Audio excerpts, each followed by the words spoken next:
My name's Joe Inslee, and I am excited to have you back for another episode of Biblical Characters of the Bible, Homegirl Edition, and today we get to talk about Bithiah.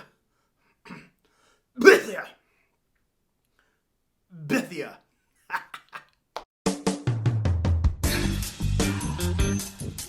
The story of today's homegirl, Bithiah, can be found in Exodus chapter 2. And Exodus chapter 2 has a pretty dark background. The pharaoh, the leader of Egypt, has decided that the Hebrews are competition to him. And based on his own insecurities, he has decided he is going to have all male Hebrew children killed.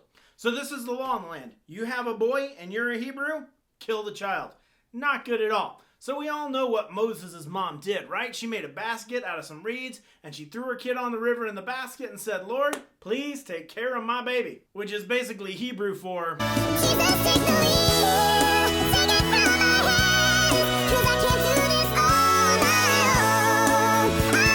my own. Enter Bithiah. Bithiah is coming down from the palace to bathe in the river Nile. She's there, she's got her handmaids around her, they find this little basket in the reeds with this little baby. Baby's probably crying and hungry, I would imagine, but they find this baby, and the Pharaoh's daughter, she's Pharaoh's daughter. She knows what her daddy's doing, I think. She knows that this child should have been killed. But she sees this child there, she knows the child is one of the Hebrew kids that should have been killed, and she holds an impromptu adoption, which is crazy. Her dad is the one that made the law to kill all these kids, and she just adopts one of them. Then God does a cool thing. She takes the baby back with her to be raised in the palace, and she needs a wet nurse for the baby, and she ends up calling in Jochebed, which is Moses' mom. So the Lord does a really cool thing in a really awful situation. I love when we get to see that happen.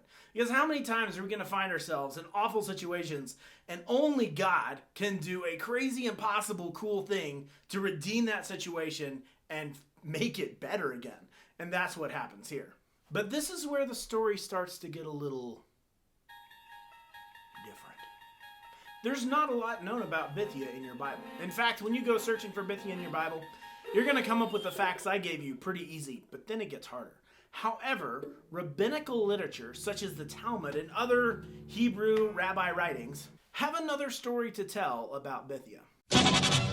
Here's the story of a lovely lady. Now, I'm going to tell you the different things they say. First of all, I'm going to tell you the plausible things that the rabbinical literature tells us, and then I'm going to tell you the crazy things that the rabbinical literature tells us. So first off, there are two plausible twists to this story that the rabbinical literature shows us. First of all, they seem to indicate that maybe Bithiah wasn't going down to the Nile to take a bath for hygienic reasons, but she was tired of Egyptian idolatry and was performing a ritual purification from the idolatry.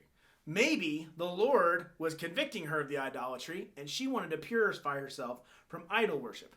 That seems like one of the out there theories, but I'll tell you in a little while how that actually makes some sense. The rabbinical literature also seems to indicate that she tried to feed the child herself, but it just wasn't working. So she adopted the child, and then she wanted to nurse the baby, but God didn't let that happen so that she would have to call for a wet nurse so that Jochebed, Moses' mother, could be comforted by being able to feed and have a part in the raising of her own baby. Here are some of the out there theories. First of all, some people like to suggest that Bithiah had a skin disease, and the only thing that would make her skin feel any better was if she rushed down to the Nile and soaked herself in the cool crocodile-infested waters. Maybe that happened, but there's less evidence to support a skin disease. Also, she lived in a palace. It would be more likely for the doctors of Egypt to bring the water to her than to send her down if it was an actual skin issue. The other out there theory is this story of the Egyptian women going down to the Nile, seeing the baby, and two handmaids dissenting. And they said, "Oh, Bithiah, you can't take this child. Obey your father." And lo, the angel Gabriel appears, and he chops off their heads, and they have to die. And then she adopts the child.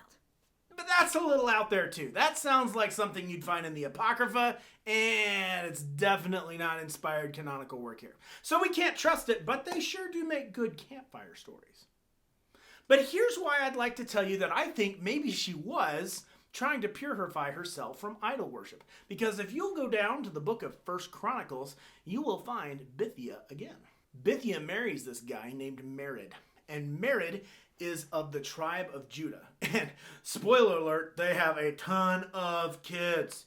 But she marries this guy, and it is most likely that when she married this guy, she left Egypt with the children of Israel in their grand Red Sea parting exodus, and she became assimilated in with the Hebrews and the Israelites and joined their faith in worshiping the one true God with this Israelite man of the tribe of Judah. So it was pretty clear that at some point in her life, Bithiah had a religion or identity crisis and decided to go with Yahweh, the God of the Hebrews, other than the idols of her father. And that is our homegirl of the day.